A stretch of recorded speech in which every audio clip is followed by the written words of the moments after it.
আপনার কোনো গার্লফ্রেন্ড আছে? হ্যাঁ আছে তো, কেন? সত্যি আপনার গার্লফ্রেন্ড আছে? হ্যাঁ, এই ঢাকায় থাকে, অনার্স পড়ে। ও ভালো। তিথি, কি হয়েছে তোর? কেউ কিছু বলছে? তাহলে হৃদয় ভাইয়ের গার্লফ্রেন্ড আছে। এই জন্য কাঁদতেছিস?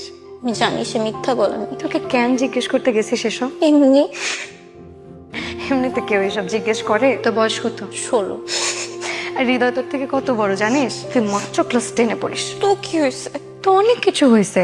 দেখি এদিকে আয়। জীবনটা তো নাটক সিনেমা না। 2 দিন 2টা কথা বললে কি প্রেম হয়ে যায়? হৃদয় ভাইয়া তোকে অনেক ভালোবাসে, তোকে অনেক স্নেহ করে। কিন্তু এই ভালোবাসা আর তুই যেটা ভাবতেছিস দুটা এক না। এই বয়সে ফিলিংস একটু আসতেই পারে, কিন্তু সব ফিলিংস ধরে রাখতে নেই। কিছু জিনিস সময়ের সাথে সাথে ছেড়ে দিতে হয়। আমার অনেক কষ্ট হচ্ছে। জানি, কিন্তু সময়ের সাথে সাথে সব ঠিক হয়ে যাবে। দেখবি এই কষ্ট একদিন থাকবে না। তুই থেকে এসব বললি কেন? কি বলছি? যে তোর গার্লফ্রেন্ড আছে? আরে ভাই, মেয়েটা একটা ফ্যান্টাসির মধ্যে ছিল, কি দরকার ছিল এসব বলার? প্র্যাকটিক্যালি সব ফ্যান্টাসি ভালো না। একটা বাচ্চা মেয়ে হৃদয়।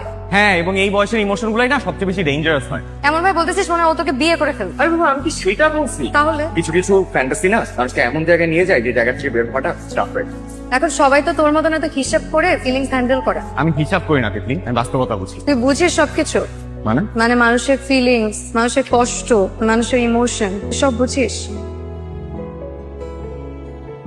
যতটুকু অবভিয়াস ততটুকু বুঝি। তাহলে আমাকে সেদিন বুঝলি না কেন?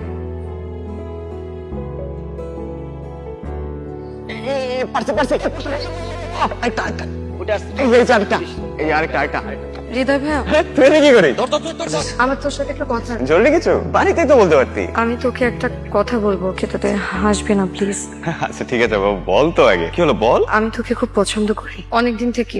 তিতলি, আমি জানি আমি ছোট, কিন্তু আমি সিরিয়াস, বিশ্বাস কর। তুই এখনো কলেজে পড়িস। তো তাতে কি হয়েছে? অনেক কিছু আছে। তুই কি আমাকে একদমই পছন্দ করিস না? তিতলি, তুই খুব ভালো একটা মেয়ে। এইসব শোনার জন্য তো আমি তোকে এতক্ষণ এত কিছু বলি নাই। তিতলি শোন, দেখ এই বয়সে অনেক কিছুই সত্যি মনে হয়, দেখবি সময়ের সাথে সাথে সবকিছু ঠিক কিচ্ছু ঠিক হবে না। হবে। হবে না? হবে বললাম। তুই এত শিওর কিভাবে যে সব ঠিক হবে? কারণ জীবন সিনেমা না তিতলি। তাহলে এখন আমাকে একটা প্রমিস কর, কি?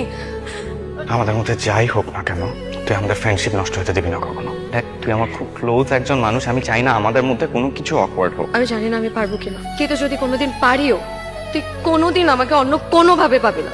কিছু মানুষকে ফিরিয়ে দেওয়া খুব সহজ না, আবার ফিরিয়ে দেওয়ার পরেও তাদের কষ্টটা নিজের ভেতর বয়ে বেড়ানোটা খুব কঠিন। আমি হয়তো কোনো দিন তোকে বলতে পারবো না আমি তোকে কতটা ভালোবাসি। আমার ভালোবাসাটুকু আমি শুধুমাত্র আমার কাছেই যত্নে রেখে দিব আজীবন। আমাকে কখনো ক্ষমা করিস না, ক্ষমা না করেই পাশে থাকিস, তবুও থাক।